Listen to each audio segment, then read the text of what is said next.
à mon tour d'écouter les activités culturelles de l'Institut français d'Oran sont particulièrement riches, denses et variées. Et c'est un établissement particulièrement dynamique qui a su, je pense, trouver sa place au cœur de la ville.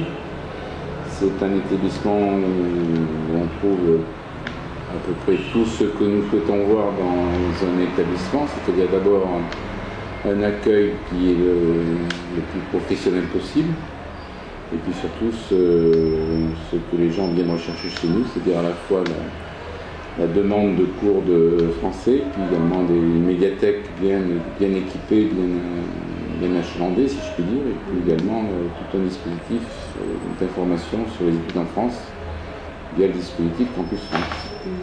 Et puis toutes les activités qui se font soit au sein de l'établissement, soit en dehors de l'établissement.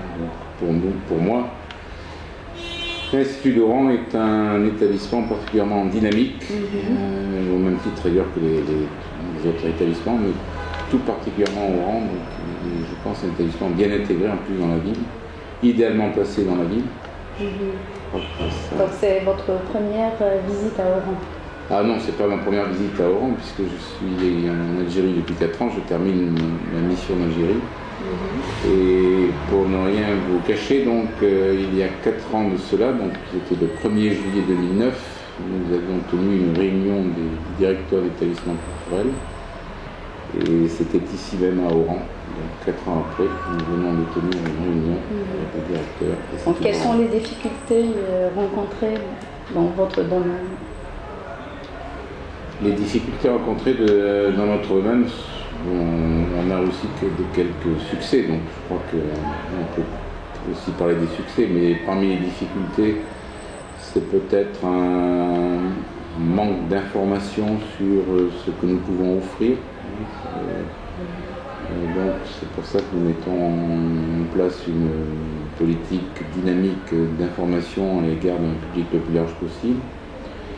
Essayer également de nous tourner vers des publics qui nous connaissent mal, qui ne parlent pas notre langue. Donc j'ai pour ma part essayé d'ouvrir notre établissement vers des publics arabophones, donc qui ne connaissent pas nécessairement le français. Et puis les difficultés inhérentes soit des problèmes d'ordre administratif, soit des problèmes d'ordre bureaucratique. Et ça fait partie des difficultés qu'on rencontre un peu partout. Donc, autant directeur des instituts français, de toutes les institutions françaises en Algérie. Donc, quels sont vos projets?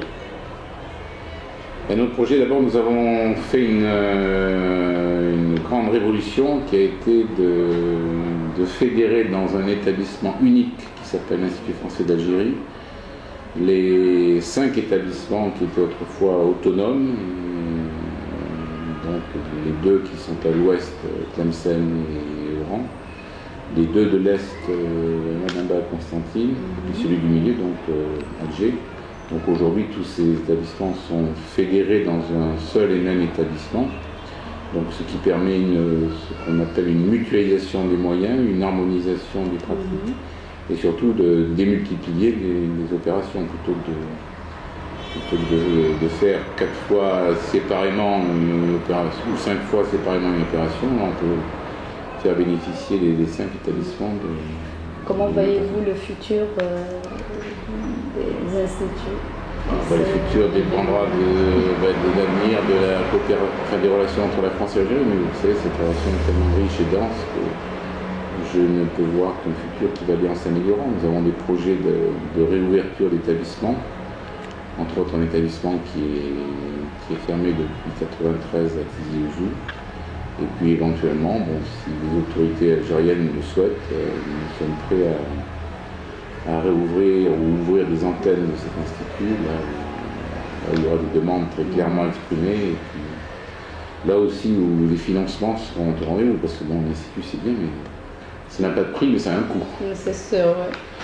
Donc, pour finir, un dernier mot, Monsieur Joël Lascaux. Oui, Amal. Ah oui.